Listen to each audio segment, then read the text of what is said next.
Para nós darmos início, eu vou dar uma breve introdução do nosso tema. Nós vamos comentar sobre uma nação cujo nome era Israel. Esse era um povo escolhido por Deus e que chegou em um tempo que ele se tornou indiferente com o teu Senhor. Já não era mais grato, não tinha mais por curiosidade servir ao Senhor e não mais o adorava. Se tornou um povo muito ingrato e sempre que buscava oferecia o de pior que tinha para Deus.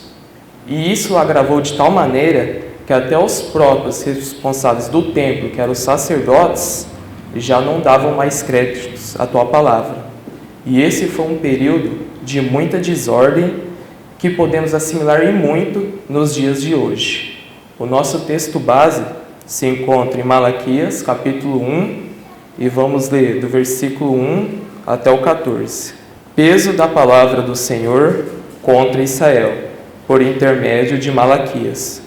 Eu vos tenho amado, diz o Senhor, mas vós dizeis: em que nos tens amado? Não era Esaú, irmão de Jacó? Disse o Senhor.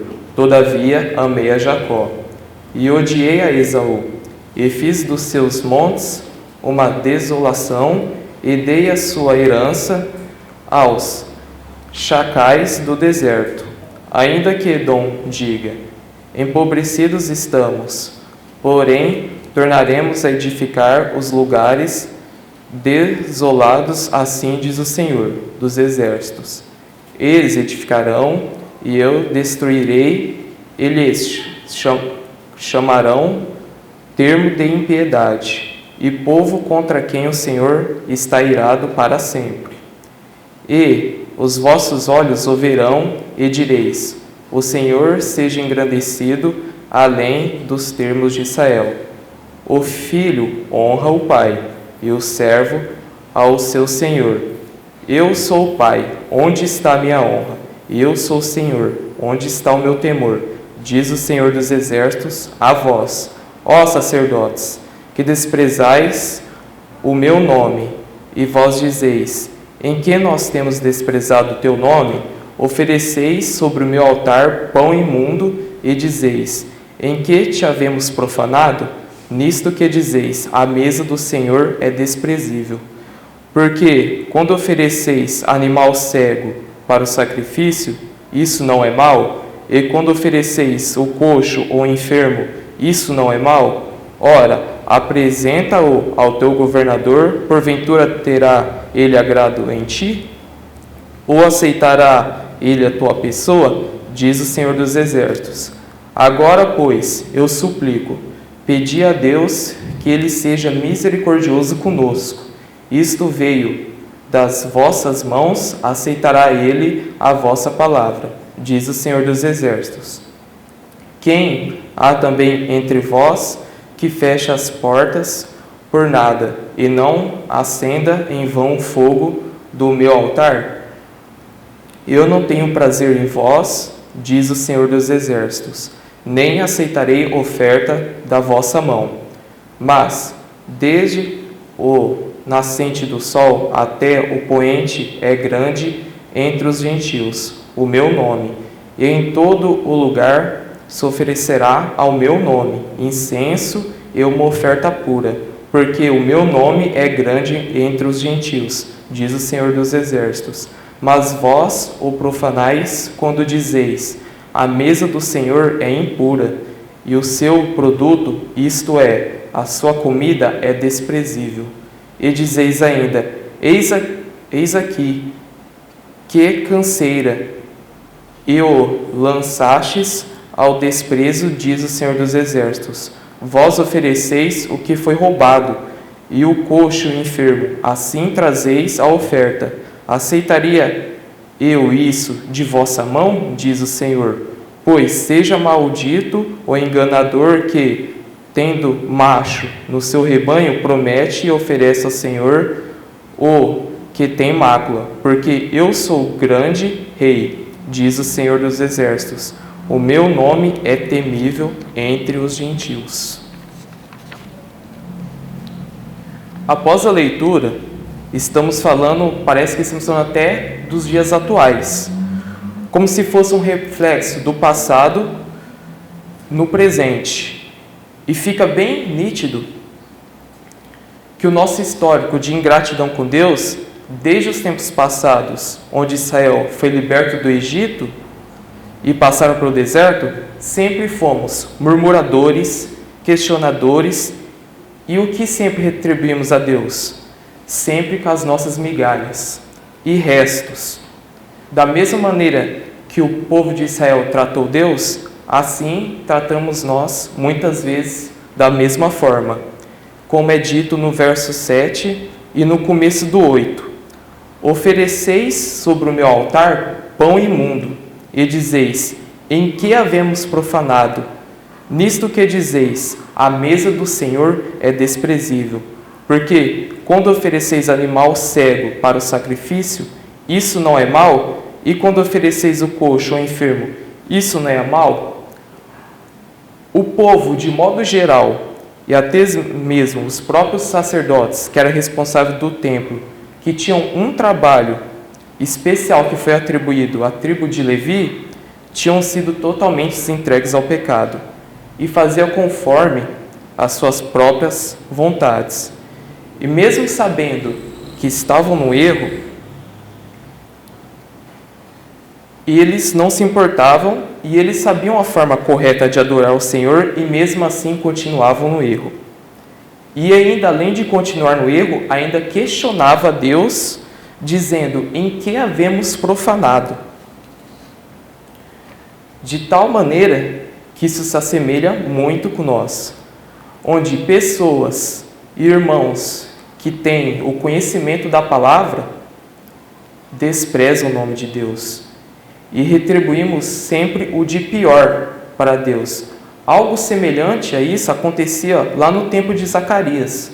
Vamos lá em Zacarias, do capítulo 11, do verso 6 ao 12.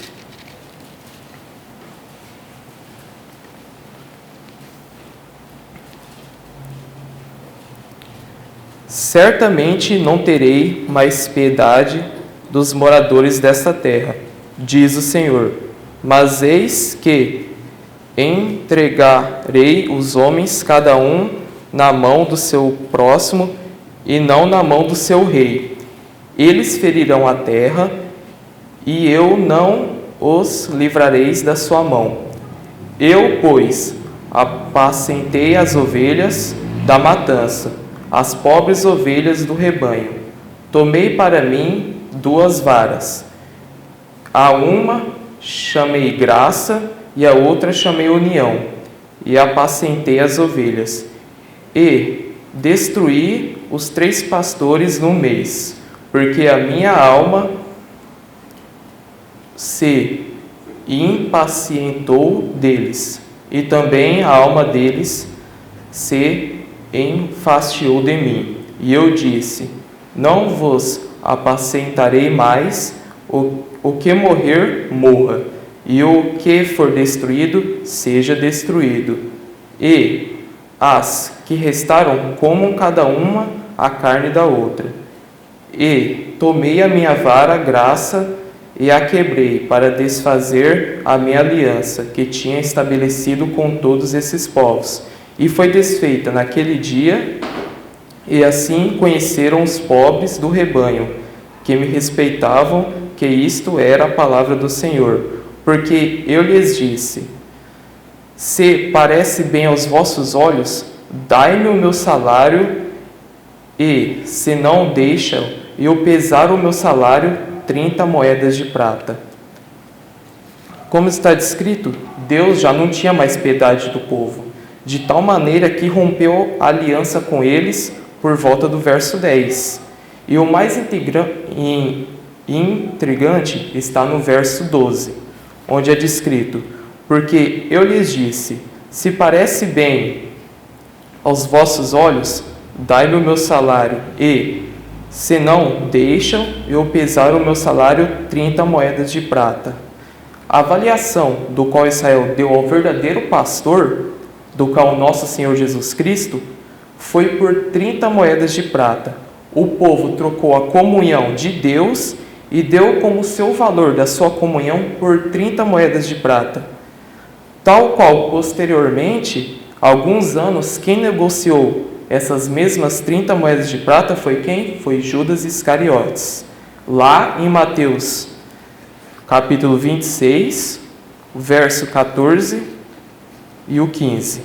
Então, um dos 12, chamado Judas Iscariotes, foi ter com os príncipes dos sacerdotes e disse: que me quereis dar? E eu vou-lhe entregarei. E eles lhe pesaram 30 moedas de prata. Não importa a época, se era Israel ou gentios, todos oferecemos sempre menos do que poderíamos dar. Isso muitas vezes é devido a não se entregar totalmente a Deus. Esquecemos de quantas bênçãos Ele já nos ofereceu. Lá em Zacarias, capítulo 11, e versículo 6, ó filho, honra o Pai, o meu Senhor. Se eu sou Pai, onde está minha honra? Se eu sou Senhor, onde está o meu temor? Diz o Senhor dos Exércitos, vós, os sacerdotes, que desprezais o meu nome. E vós dizeis, em que nós temos desprezado o teu nome? Desculpe o pequeno engano, é Malaquias, versículo 6, do nosso texto base, que diz esse verso. Deus sempre quer o nosso melhor. Por isso ele cita, cadê a minha honra? E onde está o meu temor? Tudo que o Senhor citou vem do fruto da obediência. Quem honra e teme é porque respeita e obedece. A palavra diz que tudo é vaidade, mas no fim resta temer ao Senhor. Isso nós encontramos em Eclesiastes, capítulo 12, versículo 13. De tudo que se tem ouvido, o fim é: teme a Deus e guarda os seus mandamentos, porque isto é o dever de todo homem.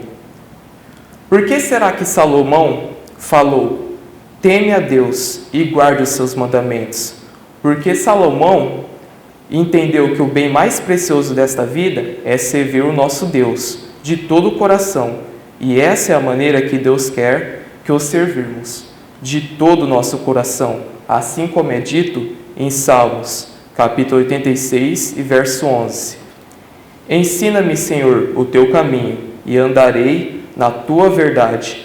Une o meu coração ao temor do teu nome, assim como é dito também em Colossenses 3 e verso 23. E tudo quando fizerdes, fazei-o de todo o coração, como ao Senhor e não aos homens. Em Efésios 6 e 7. Servindo de boa vontade como ao Senhor e não como aos homens. E podemos vir questionar, qual seria o parâmetro para sabermos se estamos realmente servindo o Senhor da forma correta e coerente? Para isso, nosso próprio texto base explica lá no nosso verso 8, onde diz: porque quando ofereceis animal cego para o sacrifício, isso não é mal. E quando ofereceis o coxo ou enfermo, isso não é mal? Ora, apresenta ao teu governador, porventura terá ele agrado em ti, ou aceitará ele a tua pessoa, diz o Senhor dos Exércitos. Olha o que o Senhor nos diz na segunda parte do versículo. Ora, apresenta-o ao teu governador, porventura terá ele agrado em ti, ou aceitarás a tua pessoa? O Senhor está dizendo, basicamente, oferece ao teu chefe, ao teu patrão, e vê se ele terá agrado de ti. Isso engloba tudo de modo geral, como, por exemplo, frequência e disponibilidade. Uma das primeiras coisas que devemos notar, que todo patrão cobra o quê? É a frequência. Sempre que tenha alguma falta, é sempre necessário o quê? Uma justificativa. Agora, pois, comece a frequentar o seu emprego da mesma forma do qual frequenta a igreja, e veja quanto tempo isso demorará para que o seu chefe peça a tua demissão, pois é necessário que a mesma disponibilidade que temos em nossos serviços haja também perante o nosso Deus. Pois nosso Senhor quer que haja comprometimento com a tua causa e busque da forma correta como é descrito em Jeremias, capítulo 29 e verso 13. E buscar-me-eis e me achareis, quando me buscardes com todo o vosso coração. Outro ponto também importante é o foco e a credibilidade. A palavra dentro da palavra de Deus, da mesma forma que damos atenção, quando algum chefe nos instrui, é dessa mesma forma que devemos ser devotos a Deus. Devemos estar sempre aptos para dar credibilidade à palavra, a quem traz a palavra e ter foco e atenção. Senão, podemos cair no caso de Isaías, capítulo 53, do verso 1 ao 3, onde diz: quem deu crédito à nossa pregação e a quem se manifestou o braço do Senhor? Porque foi subindo como renovo perante ele e como raiz de uma terra seca. Não tinha beleza nem formosura, e olhando nós para ele, não havia boa aparência nele, para que o desejássemos. Era desprezado e o mais rejeitado entre os homens, homem de dores e experimentado nos trabalhos, e como um de quem os homens escondiam o rosto, era desprezado e não fizemos dele caso algum. Que nós nunca estejamos nesse caso que despreze a palavra de Deus e despreze tudo que Deus fez por nós, assim como Israel fez no passado. Que Deus possa nos abençoar, e essa era a palavra.